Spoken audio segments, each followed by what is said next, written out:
Studs EBF Rothsay Stakes, a listed race over 1.25 miles, but lots of good supporting races as well on the card. First up, a very interesting looking maiden for the 2-year-olds over 6 furlongs. Army Ethos, the 5-4 favourite here for Archie Watson and Holly Doyle. Your commentator at AYR, Stuart Machin. Ready? They're off, breaking out over 6 furlongs. Sovereign Nation darted away to his left, leaving the stalls, now playing catch-up and is out on the extreme right. Army Ethos in a red and white jacket got away well, now being pressured for the lead by Sovereign Nation, who was quickly recovered. Jahangir towards the left in a blue and white jacket, close up with the leading pair. And then Dingwall, the green cap with the white star, followed by Heroic Angel in a white jacket. And Mushtarek on the extreme left is just last of the half dozen as they complete a couple of furlongs. Army Ethos in the hands of Holly Doyle, narrowly to Jahangir and Sovereign Nation on either side. Heroic Angel switched to the extreme left, white jacket making a bit of progress. Mushtarek, who was on the left, has now switched across second from the right, the green sleeves and cap. Dingwall in behind is being bustled along, and they're moving down inside the last 2 furlongs. Still the red jacketed Army Ethos from Sovereign Nation on the right, who's beginning to lean left under pressure, and Army Ethos is quickening up here as they come inside the furlong, beginning to stretch on. Jahangir is giving chase from Mushtarek, and Dingwall is keeping on, but the bird has surely flown here. Army Ethos stretching right away is going to make all for an impressive debut success. Jahangir is second, Mushtarek in third, and Dingwall in fourth. Army Ethos the winner, 5-4 favourite. Holly Doyle, Archie Watson in the colours of Victorious Racing and Fawzi Nas. Second, Jahangir at 9-2. Pretty smart effort first time out from the son of Shalar, who cost 120 grand. But behind him there were promising efforts, particularly from the runner-up Jahangir. He looked green when first asked to run by Tom Eves. He's a full brother to Hello Youmzain, but he stuck on quite nicely. And I think Connections will be quite encouraged with how well he ran in defeat. Well, back here live in the paddock at AYR, I'm joined by Holly Doyle after that impressive debut, Holly, in the opener from Army Ethos. What was it like from the saddle? Yeah, he's a very smart colt. We really liked him beforehand, and he's done things the right way round. Yeah, he looks a compact type. You say he's still to fill his frame a bit? Yeah, he's a very well put together horse. He still feels relatively unfurnished. Got a bit of a belly on him, so he'll strip a bit fitter. But I really liked the way he went about things today. And you haven't had that much to do with him before today, have you? No, actually today is the first time I sat on him, which is quite rare for our horses. But no, I think he gave me a great feel, and hopefully there's a lot more to come. He certainly knew his job, didn't he, right from the start? Yeah, definitely. He knew his job. He jumped well. He was still a little bit green on the turf. He found that the ground's very quick today, and he found it quick enough for him. But he's a big framed animal, and no, it's pleasing. I like the way you dominated. Then you seemed to go again. You had everything in trouble, and he's one ear's pricked. Yeah, he's got a very speedy pedigree, and actually, even though he's in front, he was very relaxed. And once I pushed the button, he responded automatically and put the race to bed within strides. Yeah, I don't want to second guess where they want to go, but you would think there'd be a race at Royal Ascot for him, wouldn't you? Yeah, obviously leave it to Archie to speak to the owners, but you'd like to think Royal Ascot's definitely on the agenda. Where does he figure in 2-year-olds you've ridden so far this season? He's definitely one of the nicest I've ridden of our bunch. We've got a fair few nice ones, but he's probably very high up at the top of the list at the moment. You're here for 2 or 3 rides. Pink Carnation I want to ask you about, because she runs in her listed Rothsay Stakes. I know you went on her last time, but she was second at Nottingham in a decent race. Yeah, she was just beating Nottingham last time. She's usually a filly that misses the break and stays on, but for some reason or another she pinged the gates at Nottingham and dominated, and she was only reeled in a few strides before the line, so she was relatively unlucky, but obviously different conditions today, so we'll have to see if she can back that up. And you referenced the ground. It's officially good to farm after riding in the opener. Is that about right? Yeah, I think it's drying ground, it's quick. They've put a bit of water on it, but I felt like it was quick enough. What's the journey here like? Long way to come? Yeah, it's usually a 7-hour drive, but I got lucky today because I actually got a flight up, which makes life a bit easier. Listen, well done in the first. Good luck later. Thank you. Cheers. Up next, the Dead Man's Fingers Handicap over 6 furlongs, and Giselle's Izzy went off the 2-1 favourite just ahead of Freedom Flyer.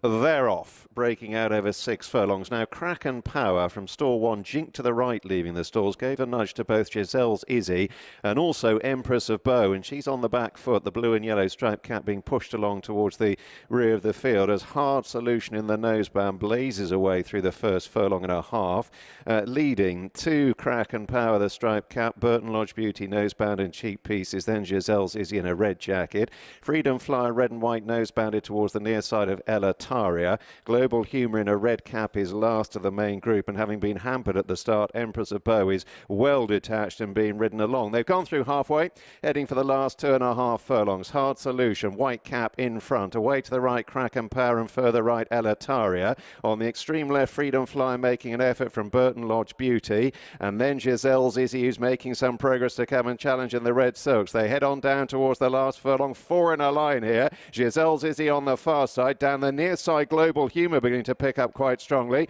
Crack and Power up between them. No more from Freedom Flyer. Giselle's Izzy. Global Humour closing in. It's going to get very close, this one. Goes to the judge between Giselle's Izzy and Global Humour. Noses either way. Crack and Power chased them home in third, then Hard Solution.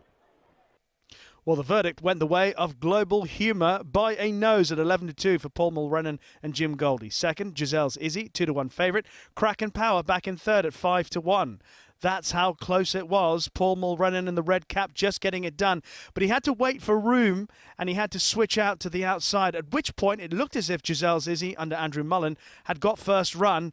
But he got a good run out of this Son of Distorted Humour, and just on the line, he had the nod in his favour. Fine effort from the runner-up, and Crack and Power showing good form on turf to follow up what he's done on the all-weather.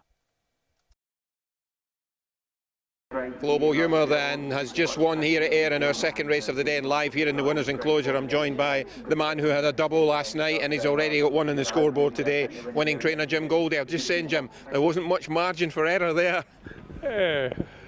I thought he was going to win, but I was surprised how tight it was.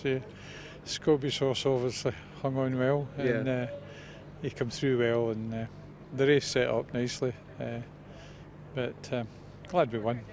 I don't know, I've seen the replay, and the red cap, he'd plenty to do, even one down. I need to apologise to the winner, who's my Newcastle fan, so sorry about the Sunderland cap. The red cap, yeah, because he also had Crack and Power who finished third. So it was the wife that put everybody away, you know. But they both ran well. Talking about Global Power, I mean, on his best form, Jimmy, he was entitled to win this off this low mark, but they drop for a reason, don't they? Well, he had a successful 2 years ago and struggled. He had some eye-catching runs, but the handicapper probably had a grip of him, so we didn't take him to all weather this year and give him a good winter break, and these guys have been just creeping closer, so no, we fancied him today and he's done the job.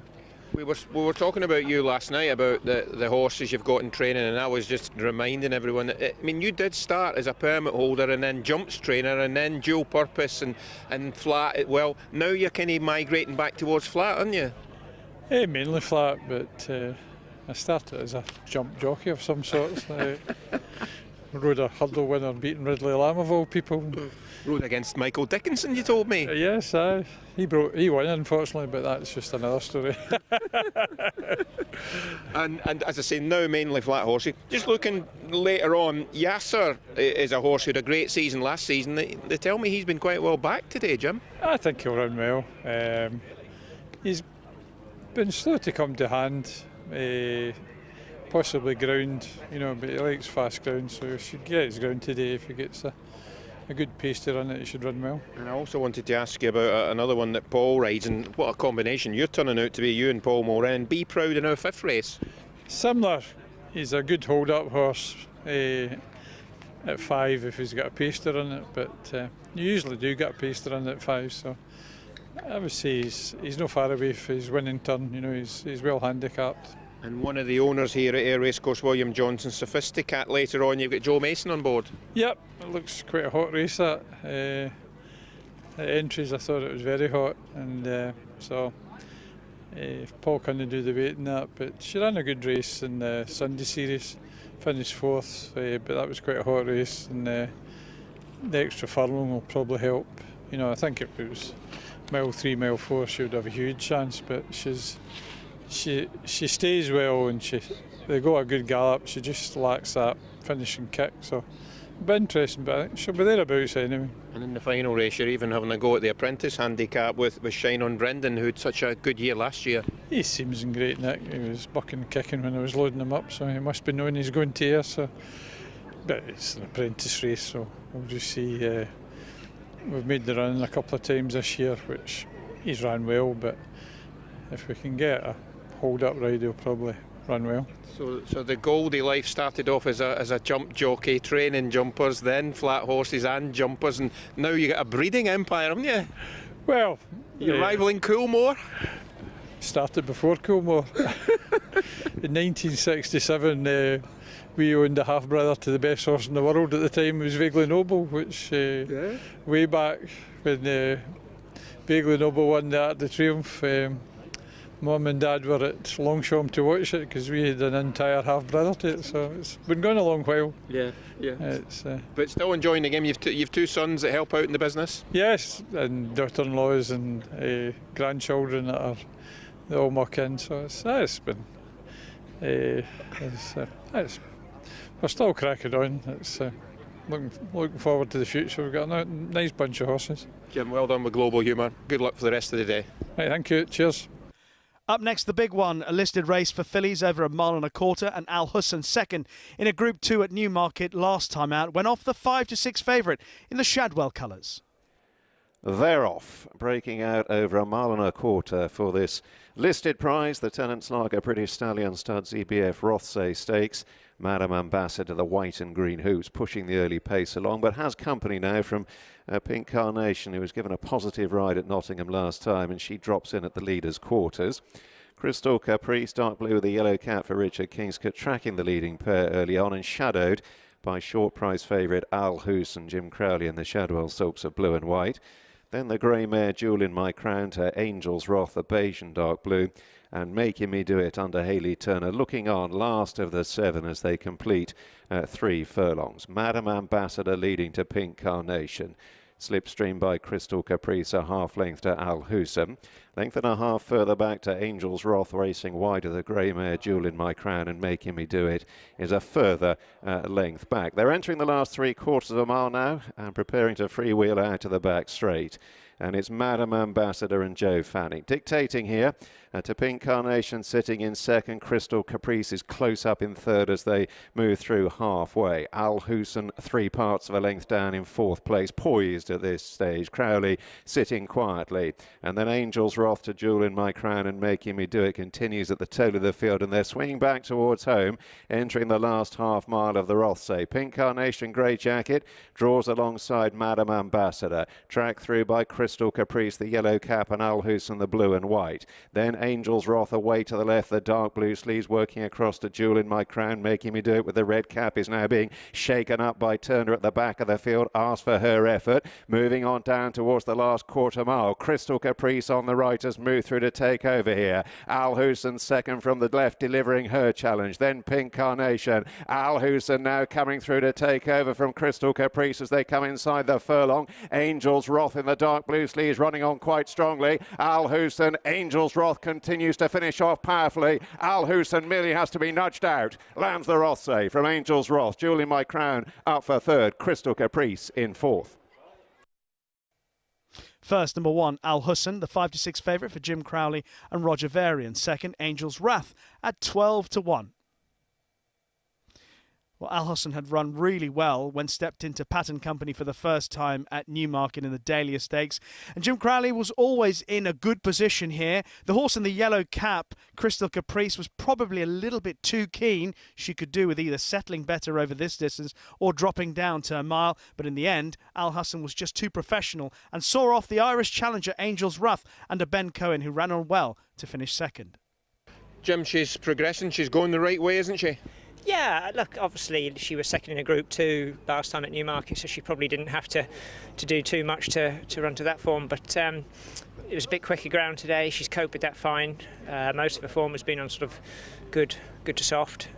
She coped with the quicker ground, and was a nice performance. Is this a trip, mile and a quarter? Definitely, I think so. I think, like you say, you get away with a mile on softer ground, but she's very versatile. Like I said, she's one on most types of going now, and a mile up to a mile and a quarter, but for me, I thought 10 was perfect for her there. Listen, well done. I know you've a plane to catch. Thank you very much. Thanks. Good to see you. A competitive handicap over a mile next, and the favourite here was Yazza, well supported all night, all morning and through the afternoon, 85 to 40. They're off over a mile for the Whitley Neal handicap. Wide Mountbatten in the dark blue and red takes a handy position with the nose-banded Ventura Rascal. Hortzadar in the shades of blue and Wadacre Grace in the black and yellow chase the leading pair as they go into the descent. Then Fly Like an Eagle in a black and white jacket wide. Working back through the field to Golden Valor in a sheepskin noseband held up. Yasser at this stage weighted within customary fashion. The pink and blue, he's racing upside circles in the maroon and white. And Star Shield, the orange cap, looking on at the back of the field as they go into the far corner. Led by Mountbatten to Ventura Rascal tracking the pace just a half length away to Hortzadar. Then Fly Like an Eagle to Wadacre Grace in a black and yellow jacket, accompanied in mid-division by Golden Valor and circles wide of that pair. And then Yasser and Star Shield. They've gone through halfway, turning in. Mountbatten joined by the nose-banded Ventura Rascal. Hortzadar sitting on their tails in third. Fly Like an Eagle coming wide down the centre. Wadacre Grace on the right, followed there by Yasser Pink Jacket, beginning to finesse his way through the field with 2.5 furlongs to go. On the extreme left, circles ridden along. Golden Valor, the purple and white, pushed along, and so too Star Shield, the orange cap. Ventura Rascal, Mountbatten and Hortzadar on the near side, almost three in a line. Yasser, though, still closing in the pink as they come inside the furlong. Mountbatten, Hortzadar the near side. Yasser still threading his way through. Then Ventura Rascal. Mountbatten gamely from the front, clinging on tenaciously. Mountbatten just from Hortzadar. Very close for third between Ventura Rascal and Yasser, and Star Shield up between that pair.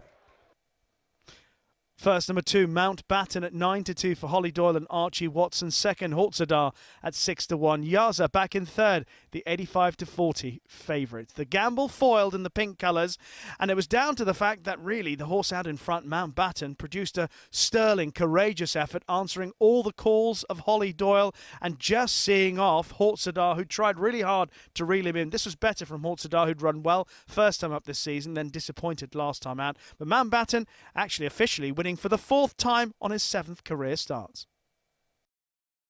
5 furlong handicap up next, and the favourite here was Be Proud for Jim Goldie and Paul Mulrennan at 5 to 2. That's it, ready for the Guinness handicap.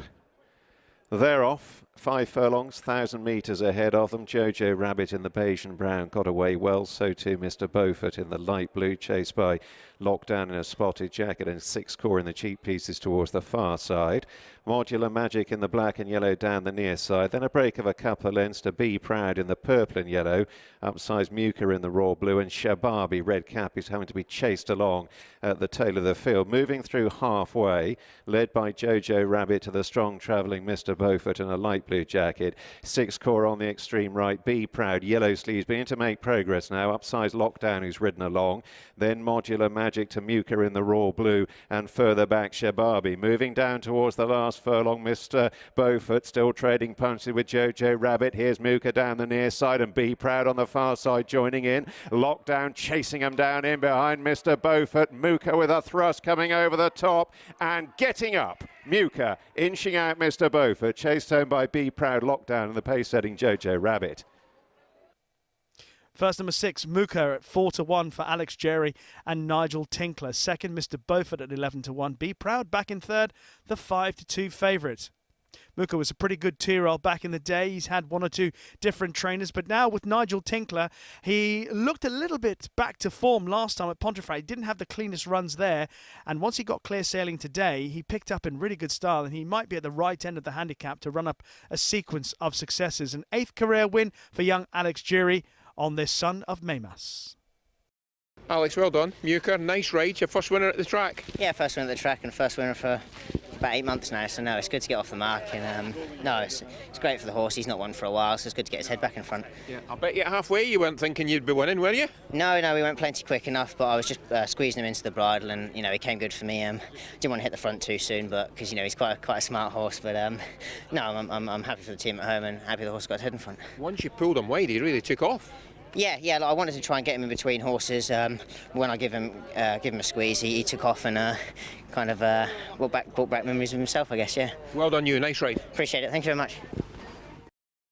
The penultimate race was a handicap over 1.25 miles. Irish challenger Theophilus, the 15-8 favourite. It's just about ready. They're off 1.25 miles. Bring back memories. Slow to get out of the stalls. Drops in last place in the Absolute Vodka handicap. And Tilsit in the cheap piece is the first to show up. But Knightswood, the hoops on the cap of red and white, and Morning Sun with the striped sleeves are both pressing for the early advantage. And it's almost a line of 3 as they head towards the end of the second furlong. Then Inshagal dropping in at the running rail in the dark green and red silks, working across to Zarabanda in the black and white, and Sophisticate in a yellow jacket out wide. A short price favourite, Theophilus, held up last but one, the beige and dark blue for Ben Cohen. And from a sluggish start, Bring Back Memories is racing in touch at the rear of the field. Going steadily then towards the end of 1/2 mile. And it's just about Knightswood who has the advantage under Joe Fanning. To Tilsit, sitting at his quarters, and Morning Sun a close third. Then Inshagal the rail, working across to Zarabanda and Sophisticate as they pass halfway. Further length and a half away to Theophilus, and still at the back of the field, Bring Back Memories in the hands of Midge Mullen. Downhill at this point, and Fanning, me sense, will begin to stack them up here on the pace-setting Knightswood, as a narrow advantage into the bend over Tilsit, Morning Sun, the rail, Sophisticate out wide. Zarabanda in a black and white jacket, Inshagal poking up on the inner from Theophilus, the dark blue sleeves, and then Bring Back Memories into the straight with 3.5 furlongs left to cover. Knightswood still with a small lead, but it's been fairly leisurely stuff for the last couple of furlongs. It's going to be a relative dash up the straight here. Knightswood second from the right, Morning Sun ridden along extreme right, Inshagal. Tilsit second from the left, further left Sophisticate, and then Theophilus on the extreme left, who's now being asked to unwind, running on down towards the last furlong. Morning Sun striking on for home here, bounds a couple of lengths clear. Theophilus is now giving chase, but he's leaning left. Inshagal is running on under pressure. Morning Sun, Theophilus fairly pounding home down the near side, but the line will come in time for Morning Sun, who wins again over Theophilus. Inshagal in third, chased home by Knightswood and Tilsit. Morning Sun first at 3-1 for Billy Garrity and Keith Dalgleish. Second, Theophilus, the 15-8 favourite. Inish Gall in second at 11-2. Well, simply, this was the case of Billy Garrity and Morning Sun getting first run in the striped cap to the right of picture, whereas Theophilus just had to wait to pick up for Ben Cohen. Eventually, he got him going, and he was making up ground hand over fist late on, but he couldn't reel back Morning Sun, who put up a really game effort out in front, ears back, trying very hard, and he had just enough in hand to hold off his Irish challenger. Billy, you told me when Morning Sun won here 2 or 3 weeks ago he'd be winning more races, and he has. Yeah, look, he's done it well again, you know. Obviously went steady again and sort of played into our hands a little bit. But I thought down at the start of the second horse, he looked a nice horse, you know, so I knew we'd have a competitive race. But delighted for Connections that he's come out on top by us. I think he'll keep going the right way, won't he? Yeah, he actually got a little bit lonely there in front. So maybe if the second horse had just come to me a bit sooner, it might have just helped me get to the line a bit quicker. But he's done it well nonetheless, and happy with him. Well done, Billy. Thank you very much. And the final race of the day at Ayr, an apprentice handicap over 1 mile. Hostelry went off the well-supported 11-4 favourite. Ready? They're off, jumping out over 1 mile, confirming they've gone without for a sticky end, who was withdrawn, having got upset in the stalls. Bullseye, blue and yellow on the jacket, white sleeves, bit slow to stride, but it's now very keen at the back of the field with Engels, Rock and Superstars, and they're not going very much pace here. Nose-bounded Hostelry leads at the end of 1.5 furlongs, and Bullseye really isn't settling. He's thrusting his head around on the outside of the field and threatening to take off here, as Hostelry has the advantage over Shine On, Brendan and Rogue, forced against the running rail, the yellow cap. Bullseye's pulled his way up into 4th place now, ahead of Retirement Beckons in the black and pink. And then Big Dream in the cheek piece is a break of a couple lengths to Engels Rock in the maroon and white and Superstars, who dispute last place. Going into the descent, they're heading to the halfway point, and still Bullseye really won't settle, and going downhill he's got even worse. He's pulled his way to the frontier, Bullseye. From the nose-banded Hostelry and then Shine on Brendan, and as they turn on in with 3.5 to go, Bullseye has taken off. He's gone for home here, taken charge, gone 6-7 lengths clear of Hostelry, who's heading the chase. Shine on Brendan away to the left, and then Rogue forced to Big Dream. Retirement beckons with a pink cap. Engels Rock on the extreme left, Superstars. The yellow cap is ridden along. So inside the two, Bullseye tugged his way to the front. Can he keep rolling here? He has a commanding advantage under Sophie Clements, who's nudging away. The others, however, are struggling to make inroads, and as they come inside the furlong, it's Bullseye by 6, maybe 7 lengths. Hostelry is chasing with Shine on Brendan and Superstars. 100 yards to go. He's running on empty now, Bullseye. The line is coming. Is he going to hang on? It gets very close because Hostelry throws. And it was Hostelry who got the verdict, the 11-4 favourite. A double for Alex Jari, trained by Ruth Carr. Bullseye second, 100 to 30. Shine on Brendan back in third at 9-2. And neck the winning margin.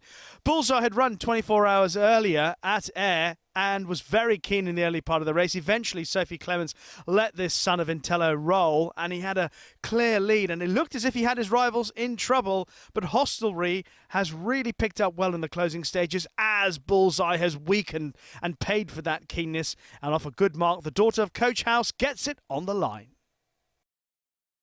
So, 3 favourites obliged on the card at AYR, Army Ethos, Al Hussein and Hostelry, but not too many big-priced winners. Global Humour 11-2, 9-2 Mountbatten, Mooka at 4-1 and Morning Sun at 3-1 completing the list.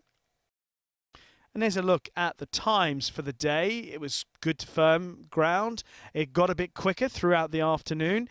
And obviously, Mucker clocked a pretty good time in winning that 4:30. But the classiest performance of the day came from Mountbatten in terms of furlong for furlong, clocking 1:39.53 against the 1:37.